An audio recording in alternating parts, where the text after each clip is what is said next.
Hello everyone. Have you heard about the Mumbai woman who just lost her 16 lakhs to Elon Musk?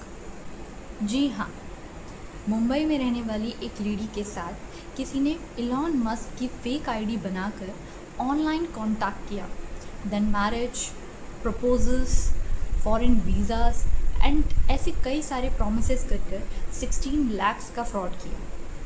पर असली story सिर्फ love scam की नहीं है, ये इंडिया में rapidly growing cyber romance fraud का एक बहुत ही बड़ा एग्जाम्पल है। ऐसे फ्रॉड्स में स्कैमर सबसे पहले ट्रस्ट बिल्ड करते हैं, उसके बाद वो एक इमोशनल अटैचमेंट बनाते हैं एंड देन एक अर्जेंसी क्रिएट करते हैं, जैसा कि इस केस में हुआ कि सबसे पहले वीज़ा फ़ीस भेजो, देन फ़्लाइट बुकिंग्स के लिए, देन कस्टम क्लियरेंस के लिए और ऐसी कई सारी चीज़ों के लिए आपसे पेमेंट करवाई जाती है थ्रू गिफ्ट कार्ड्स, क्रिप्टो या फिर उनके पर्सनल अकाउंट्स में।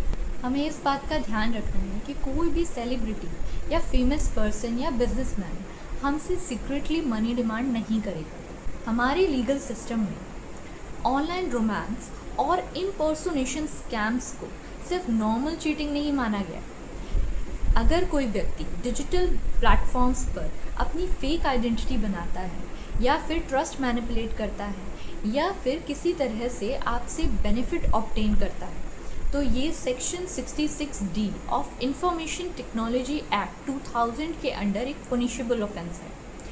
साथ ही फाइनेंशियल डिसेप्शन, फॉल्स रिप्रेजेंटेशन और डिसऑनेस्ट इंड्यूसमेंट के बेसिस पर साइबर लॉ के साथ भारतीय न्याय संहिता के under criminal cheating and fraud जैसे प्रोविजंस को भी अट्रैक्ट करता है। अगर आपके साथ या आपके किसी नोन के साथ ऐसा कोई इंसिडेंट होता है तो आपको 5 बातों का ध्यान रखना है।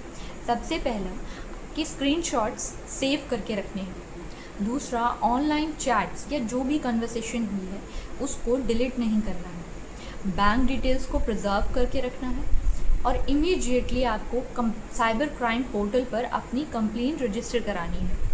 पांचवा, आपको 1930 साइबर क्राइम हेल्पलाइन नंबर पर कॉल करके अपनी कंप्लेंट रजिस्टर करानी है।